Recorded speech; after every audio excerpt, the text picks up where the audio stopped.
Hi, my name is Mrs. Wolff, and I am a school librarian for a kindergarten through fifth grade building. And I am also the wife of Mr. Wolff, the administrator of the Tinley Park Library.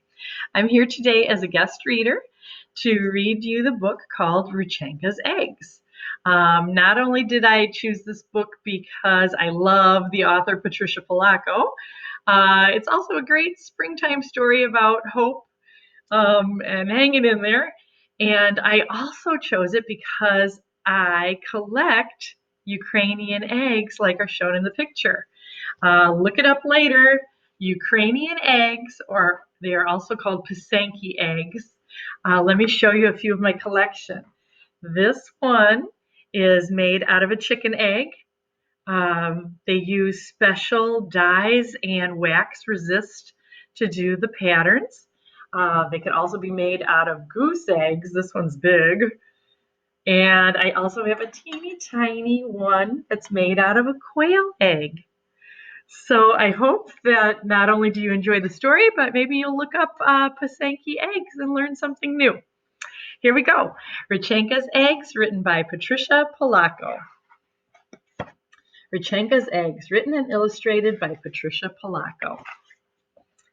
Babushka lived alone in a dacha, a little house in the country, but she was known far and wide for the fine eggs that she lovingly painted. Her eggs were so beautiful that she always won first prize at the Easter festival in Moscow. Each day, Babushka would take the shell of an egg from her basket and paint it in wonderful designs using the shapes of stars and flowers, triangles and circles. Through the long, cold winter, Babushka painted. Then one day, after a snowstorm, Babushka went outside. She could still hear the faint sound of falling snow. It was a sound like soft rain. Herds of caribou came to feed at Babushka because the grasses they usually ate were covered with snow. A miracle, she whispered as she fed some. These wild things have found their way to me. Just then a flock of noisy geese honked loudly overhead. As they glided over the snow, one of them faltered and fell from the sky. Babushka went to where the goose lay crumpled in the snow. A hunter did this, Babushka grumbled. She carefully picked up the goose and took it back to her little house. There she fed the little goose from her own table and put the goose in her best basket lined with the warmest quilt from her own bed. I shall name you a good name, one that we both can like, eh, my little friend? And she said as she patted the goose's head. How do you like Rechenka? Yes. Yes? Then Rechenka it shall be. With Babushka's care, Rechenka grew stronger as each day passed. To repay her kindness, Rechenka laid an egg for breakfast every morning.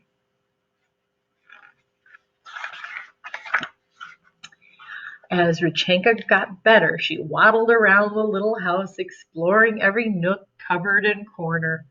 One day, she jumped up on Babushka's work table, overturning the jars of bright-colored paint that she used to color her eggs. "Niet!" Babushka screamed as she chased the goose with a broom. "No!" The frightened goose flapped her wings to get away and knocked over the basket of eggs that Babushka had so lovingly painted.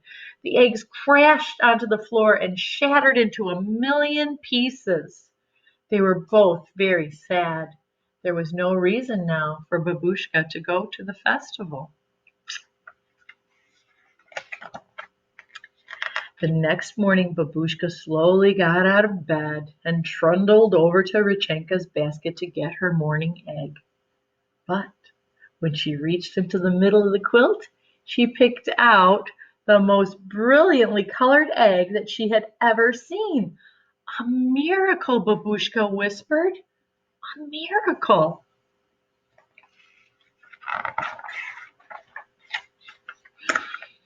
She made small holes at both ends of the egg and blew the yolk and white into a dish to cook and eat later for breakfast. Then she held the egg up to the morning light and marveled at its beauty.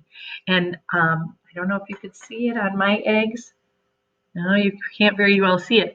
There's a tiny hole at the bottom of the egg because these are also blown out so that they can keep forever. They're all washed out and clean. So maybe you could try that sometime. After that, every morning for 12 mornings, there was another egg, each more beautiful than the one laid the day before. Soon Babushka had enough eggs to take to the festival in Moskva. How wonderful, she thought. A miracle has replaced the eggs that were broken. Spring is here, my little friend, Babushka said to Rechenka the morning of the festival. Soon you will be flying north, off with your flock. She bustled to the hearth fire and brewed some of her most favorite tea. Then the two shared a saucer of tea with kulich, which is a sweet Easter bread. She covered each piece with pashka, a spread of cheese, butter, and raisins. They savored each bit together. One for you, one for me, Babushka chanted. Da, da, my little friend. I shall sorely miss you, but you are a wild thing. A miracle sent you to me, and it would not be right to ask you to stay here with me forever. When Babushka left her little house, she took one last look at Rechenka sitting on the doorstep. She waved and then took determined steps for Moskva with the basket of her precious eggs. She crossed Lebetov Valley, where the caribou mothers were walking with their newborn calves. A miracle, she thought.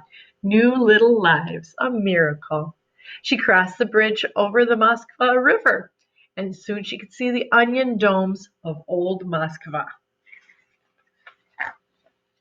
The festival was bright and exciting. There were goat carts selling kulich, processions, dancers, jugglers, and laughing children playing games and running. Babushka showed her old friends her eggs. Her eggs are the most beautiful in all of Russia, they thought. Look at them, the elders said. They almost glow, as if the paint was part of the shell itself. The judges picked Babushka's eggs as the most beautiful. Babushka was so happy. She beamed as she looked at the first prize, a feather bed quilt. As Babushka made her way homeward, a honking flock of geese flew overhead. Babushka gave them a long, lingering look. She wondered if Rechenka was one of them.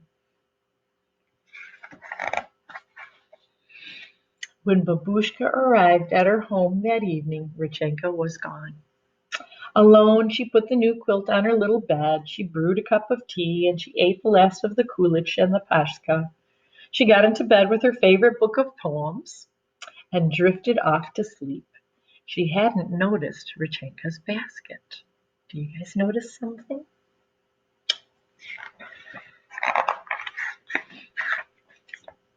But that night, Babushka was awakened from a sound sleep by an ever so small sound. It was coming from Rechenka's basket. She hobbled closer and saw a glorious egg. But this one was different from all the others. It quivered and moved. It made tiny muffled noises. And the egg jumped, bumped, and rolled and pitched in the basket.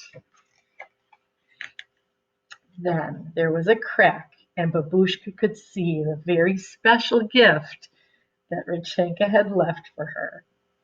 All a miracle, Babushka said. And this little goose remained with Babushka for always.